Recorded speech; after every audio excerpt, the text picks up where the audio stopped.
Bonjour à tous, je suis Florence, énergéticienne et praticienne en hypnose transpersonnelle, qu'on appelle aussi hypnose spirituelle ou régressive, et je vous souhaite la bienvenue sur mon podcast Flow de l'âme. Alors ce podcast, j'ai envie que ce soit un peu comme une soirée entre amis où on papote, où je vous livre mes questionnements, mes réflexions, en vous partageant ce que j'ai pu comprendre au travers de mes lectures, de ma vie perso et puis également de ma vie pro avec mes séances d'hypnose transpersonnelle. Je vais y parler de sujets qui tournent autour de la spiritualité, du développement personnel et je vais essayer de le faire avec humour, légèreté et simplicité. Alors si ça vous tente, prenez une bonne tasse de thé ou un petit verre de vin et c'est parti, papotons. Bonjour et bienvenue dans ce nouvel épisode. Aujourd'hui, j'aimerais vous parler de la colère chez l'enfant entre 7 et 10 ans environ. C'est drôle parce que souvent les sujets d'épisodes me viennent suite à des séances d'hypnose ou d'écoute thérapeutique ou aussi en énergétique et là en l'occurrence, le hasard fait que j'ai eu quelques séances en soins énergétiques pour enfants dont la problématique était justement la colère et l'insolence. Et du coup, j'ai vu un signe et je me suis dit que j'allais en faire un épisode comme je l'ai fait pour les tout petits. Alors, je le répète, comme à chaque fois, ce n'est que mon avis, même si je me base quand même sur la psychologie de l'enfant à travers différents courants comme la psychanalyse, la psychologie du développement, la psychologie humaniste, etc. Ce que je veux dire, c'est que j'invente rien, mais je vous livre à travers tous ces courants ce qui me parle le plus et ce qui me paraît le plus pertinent. Et le plus pertinent par rapport à mon expérience aussi personnelle avec mes filles, par rapport à mes propres souvenirs d'enfants et surtout par rapport aux séances d'écoute thérapeutique que je fais parce que, comme pour l'hypnose, c'est réellement une source d'information et de connaissances sur l'être humain et ses problématiques. Donc encore une fois, si ça vous parle, si ce que je vous dis vous interpelle, parfait. Sinon, écoutez un autre épisode. Alors revenons à la colère de l'enfant. Donc là, je parle de l'enfant à partir de 7 ans jusqu'à une dizaine, 10-12 ans environ, avant l'adolescence en tout cas. Qu'est-ce qui se passe à cet âge ? Dans le temps, on appelait ça l'âge de raison. L'âge où on était censé comprendre un peu plus la vie. L'âge où on est considéré comme, entre guillemets, responsable. Et c'est pas faux. 7 ans, c'est une vraie transition. C'est l'âge où les enfants commencent à développer une pensée logique, à prendre conscience du regard des autres, à vouloir être autonomes. Ils commencent aussi à prendre conscience qu'ils ont leur propre identité. Ils vont essayer, tant bien que mal, de construire leur propre personnalité pour se différencier des autres, de leurs amis, de leurs frères et sœurs, et bien sûr de leurs parents. C'est ce qu'on appelle la crise des 7 ans. Et c'est pas pour rien qu'on appelle ça une crise parce que, oui, mes amis, ça se passe pas généralement sans douleur. Avec des hauts et des bas, bien sûr, ça dure pas éternellement, ça finit par s'atténuer pour passer à un autre stade, celui de l'adolescence. Et là, c'est encore une autre paire de manches. En tout cas, cette phase, cette crise des 7 ans, déjà, dites-vous bien qu'elle est normale. Cette phase où un jour, on regarde son enfant hurler qu'il en a marre de nous et on se dit « Mais où est mon bébé si gentil ?» Je crois que je vous ai déjà raconté cette fois où ma grande fille, elle devait avoir 7-8 ans, je crois, m'a balancé en hurlant « J'en ai marre de voir ta tronche de cake !» Croyez-moi, ce jour-là, je me suis demandé si quelqu'un avait pris possession de son corps. « Mais où est ma petite fille adorable ? Rendez-la-moi, s'il vous plaît !» Bon, elle est revenue, rassurez-vous.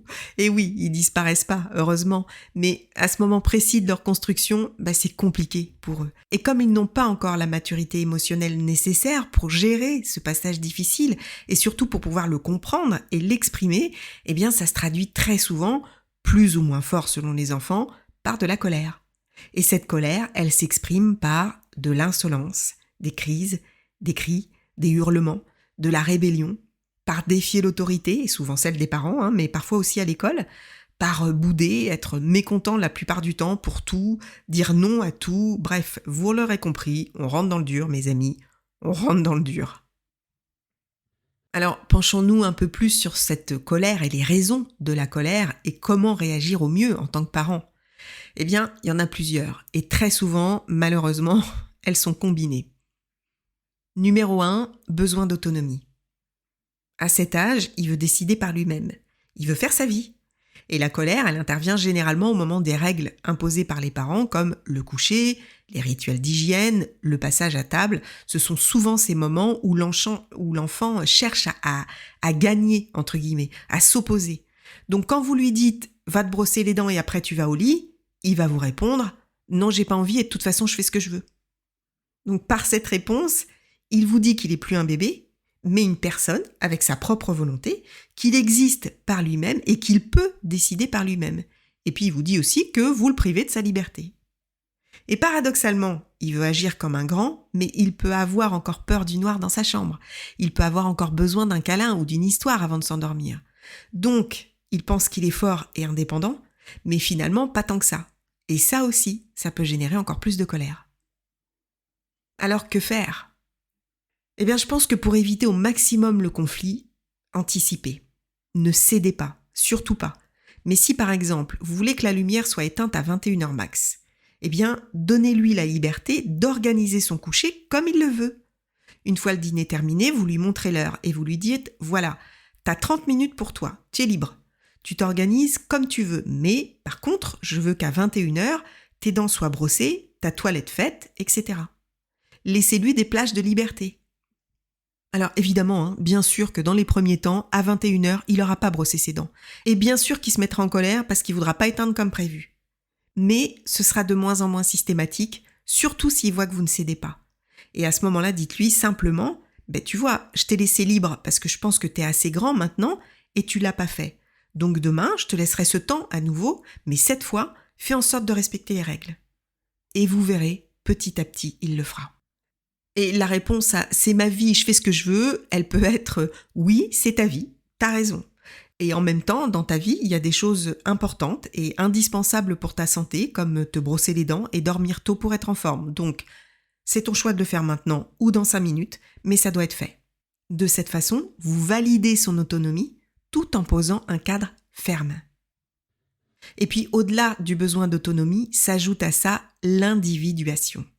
Parce que même s'il vous aime profondément, c'est l'âge où il a besoin de se différencier de vous. Et là, il vous contredit pour tout. Ce que vous aimez, il n'aime pas, il sait mieux que vous. Bref, il est en conflit entre l'amour qu'il vous porte et ce besoin de se positionner comme un individu à part entière. Et ça aussi, ça peut le mettre en colère. Numéro 2, c'est ce que je disais tout à l'heure et qui se combine d'ailleurs avec toutes les autres raisons, c'est sa gestion émotionnelle qui est encore immature. Son cortex préfrontal, donc ça c'est la zone qui régule les émotions et l'impulsivité, elle n'est pas encore pleinement développée. Donc il vit les émotions avec intensité, mais il n'a pas encore les outils pour les apaiser. Du coup, la colère, elle sort comme un court-circuit immédiat. Il pète un câble, quoi. Et dans cette difficulté de gestion de ses émotions, il y a aussi toutes les frustrations accumulées. La colère, elle n'est pas toujours liée à l'instant présent. C'est parfois plusieurs choses qui se sont accumulées comme la fatigue, la faim, s'il y a eu des tensions à l'école, tout ce qui peut le frustrer et d'un coup ça pète. Et ça pète envers la personne en qui il a confiance, envers qui il sait qu'il peut exploser parce qu'il sait que cette personne l'aimera quand même et cette personne, c'est vous. Donc là, comment faire ?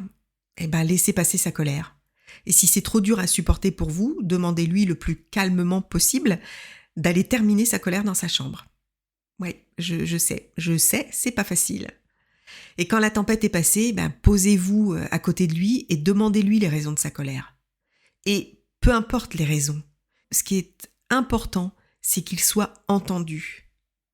Si c'est suite à un refus de votre part, vous pouvez lui dire simplement « Ok, mais je comprends que si tu avais envie d'aller au cinéma et que je t'ai dit non, ça t'est mis en colère. Je comprends que c'était important pour toi. Mais aujourd'hui, ce n'était pas possible. Si tu veux, on peut le planifier pour une autre fois. On regarde ensemble une date, choisis si tu veux, et si je peux, on ira. » Et s'il ne sait pas exprimer les raisons de sa colère, aidez-le, posez-lui des questions. Et quand vous avez la réponse, dites-lui « Je comprends. Je comprends que si tu avais faim ou que si tu as passé une mauvaise journée, je comprends que ça t'ait mis en colère. » Et en même temps, tu sais, ta colère, elle n'est ni agréable pour toi, ni agréable pour moi. Alors dis-moi, qu'est-ce qu'on pourrait trouver comme solution pour que tu puisses me dire quand ça va pas, avant que ce soit trop difficile pour toi ? Et vous verrez que le fait d'être entendu, de lui dire que vous comprenez, le fait que vous reconnaissiez sa souffrance, ça va forcément l'apaiser. Et ça, spoiler, ça, c'est le fondement de l'écoute thérapeutique que je propose en séance. Et je peux vous dire que c'est extrêmement libérateur. Et pour un enfant, ça va forcément le calmer. Numéro 3, la recherche des limites. Eh oui, même si ça semble paradoxal, un enfant se met souvent en colère pour tester la solidité du cadre parental. Il vérifie, inconsciemment évidemment, si ses parents tiennent bon, parce que ça le rassure de sentir que les règles sont stables et sécurisantes. Et c'est là où il faut tenir bon et ne pas céder. Parce que si vous cédez, la répercussion derrière, c'est qu'il apprend que colère égale pouvoir. Et comme il est malin, l'enfant comprend très vite que la crise est un levier efficace pour obtenir ce qu'il veut. Donc, il va répéter avec des colères de plus en plus fortes, plus fréquentes, plus longues. Il apprend aussi qu'exprimer calmement ses besoins, ça marche pas, mais que hurler ou pleurer, oui. Donc, il va continuer. Et oui, s'il vous demande calmement s'il peut manger un gâteau et que vous lui dites non, et puis il pleure, et puis il crie, et que finalement, lassé, vous lui cédez, la conclusion, c'est que pour lui, pour avoir un oui à ma demande, je dois crier en fait. Et puis le risque aussi, c'est qu'inconsciemment, il pense que la relation à l'autre ou l'amour, c'est un bras de fer, puisque ça devient sa référence d'éducation. Donc plus tard, ça peut générer des difficultés à respecter l'autorité, surtout au moment de l'adolescence vis-à-vis des enseignants ou toute figure d'autorité, ou même dans ses relations sociales. Et puis enfin, il va se sentir en insécurité, parce qu'il a besoin de repères clairs, stables, solides. Il a besoin de règles. Quand c'est non, c'est non. Sinon, il ne comprend plus ses limites. Si après un non, il y a un oui, la règle, elle n'est plus fiable et ça le met en insécurité, en anxiété et il testera encore plus. Donc, réfléchissez bien en amont aux règles que vous établissez et n'y dérogez pas. Ou si vous y dérogez, ça doit rester exceptionnel et surtout pas pour calmer une colère. Par exemple, si la règle est de ne jamais regarder la télé le soir, l'exception peut être « Bon, demain c'est samedi, si tu veux, on peut se faire exceptionnellement un petit plateau TV, mais ça sera pas tous les vendredis comme ça. » Ainsi, vous gardez le cadre tout en lui faisant plaisir, mais sans céder à une colère. Et quand c'est non, c'est non. Vous pouvez expliquer, pourquoi pas, mais pas des heures, quoi. C'est pas l'heure de manger un gâteau, on va passer à table dans 30 minutes, mais si tu veux, tu pourras manger au dessert. Point. Pas besoin d'expliquer, non, tu comprends, c'est pas bon pour ta santé. Non, pas besoin. Parfois, certains parents, surtout les mamans, et je sais de quoi je parle, cèdent par peur que l'enfant les aime moins ou soit malheureux. Mais c'est tout l'inverse. Il va pas comprendre « maman m'aime puisqu'elle me cède ». Non, il va comprendre « je crie, je gagne ». Et ça, c'est mauvais. Tenir un non ferme est une preuve d'amour et de sécurité. Ça donne à l'enfant la certitude que le cadre est solide, qu'il n'a pas besoin de hurler pour tester l'amour ou la fiabilité de sa mère. Alors, je parle de la mère, mais évidemment, ça peut être le père aussi. Numéro 4, la colère, quand on le coupe du style « tais-toi » ou « pas maintenant » ou « attends ». Ça oui, ça peut le mettre en colère ou triste, et il y a de quoi.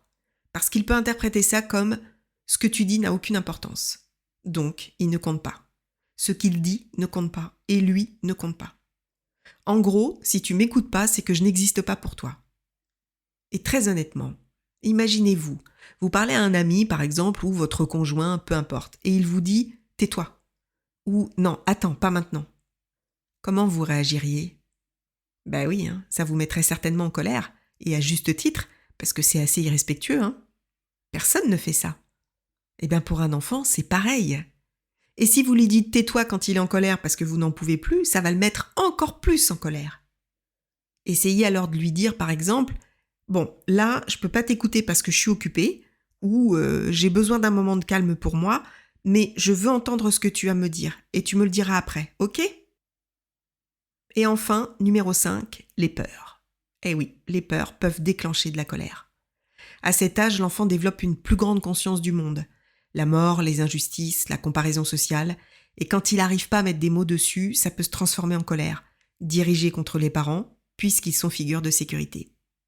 Une peur inconsciente peut générer de la colère, des crises, des oppositions et parfois même des comportements violents. Et des peurs, il y en a plein.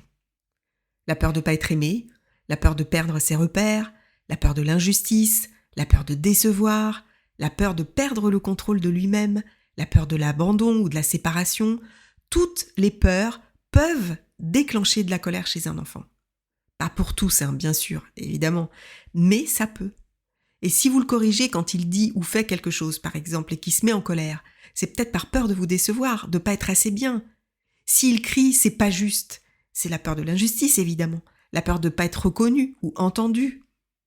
Alors je vais pas aller plus loin parce que vous l'aurez bien compris, les raisons de la colère chez un enfant sont multiples et je pense que je vous ai donné un panel assez large. Mais ce qu'il faut bien comprendre, c'est que la colère n'est jamais un caprice. Elle n'est jamais gratuite pour le plaisir de vous emmerder. Elle est là pour exprimer un malaise, une peur, une souffrance, plus ou moins grande, mais elle est là pour exprimer quelque chose. Et la clé, ce n'est pas de chercher à faire disparaître la colère, parce qu'elle fait partie de son développement. Elle est indispensable et révélatrice d'un malaise, comme je viens de le dire, mais c'est reconnaître la raison, l'émotion derrière la colère, et montrer à l'enfant que son lien avec ses parents ne dépend pas de ses comportements, et de le rassurer, parce que la plupart du temps, l'enfant s'en veut une fois calmé. Il est comme vous en fait, il est désarmé face à ça. Alors vous allez me dire, ok, mais comment réagir ? Je crois que je l'ai déjà dit tout à l'heure, mais déjà, ne pas entrer dans le bras de fer. Si le parent crie, punit ou se met en colère à son tour, c'est l'escalade assurée. Donc, restez calme. Et Dieu sait que c'est pas facile. Validez son ressenti, mais sans céder à sa demande, en posant un cadre clair et ferme. Par exemple, je vois que tu es en colère parce que tu aurais préféré continuer à jouer. Je comprends, mais il est temps d'aller au lit. Et comme je le disais tout à l'heure, une fois la tempête passée, mettez en place avec lui des exutoires. Vous pouvez respirer profondément ensemble pendant 2 minutes, une petite méditation avec lui, ou dessiner sa colère, ou faire une boîte à émotions. Ça le responsabilise et là aussi, il se sent entendu et reconnu. Et c'est l'occasion aussi de lui demander pourquoi il s'est mis en colère. C'était quoi la raison ? Creusez avec lui pour essayer de comprendre et trouver des solutions si nécessaire, mais toujours en gardant le cadre. Et s'il est trop insolent ou violent, lui rappeler qu'il peut être en colère, mais qu'il n'a pas le droit de taper ou d'insulter.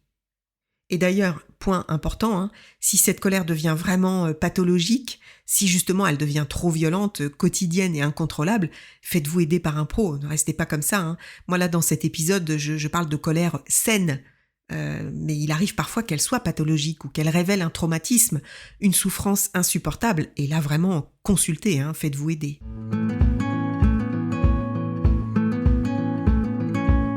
Voilà, en gros, fastoche, Non, bien sûr que non, c'est super difficile. Garder son calme, ne pas péter un câble, c'est super dur. Surtout quand on a l'impression de tout faire pour lui faire plaisir, et qu'en retour on a de la colère, c'est épuisant, déstabilisant, déconcertant. Mais, et encore une fois ça n'engage que moi, écouter sa colère, la comprendre, la valider tout en restant ferme, c'est lui garantir une gestion de ses émotions bien plus facile à l'adolescence et à l'âge adulte. Et si c'est difficile pour vous, ce que je comprends parfaitement étant passé par là, n'oubliez pas que pour lui aussi, c'est difficile. Difficile de grandir dans ce monde angoissant, de plus en plus violent et cupide. Difficile de grandir quand on va à l'école parfois de 7h30 jusqu'à 18h30 à la garderie, qu'on est récupéré par des parents fatigués, qu'on passé une mauvaise journée, qu'on n'a pas la patience de l'écouter ou pas le temps parce qu'ils ont trop de choses à faire. Ça n'a jamais été simple pour un enfant de grandir. Rappelez-vous quand vous étiez enfant. Et voilà, c'est la fin de cet épisode. J'espère que pour les parents qui m'écoutent, ça vous aura peut-être aidé. Je vous dis à dans 2 semaines pour un autre épisode, à la semaine prochaine pour la suite de mes aventures. Et comme d'habitude, prenez bien soin de vous.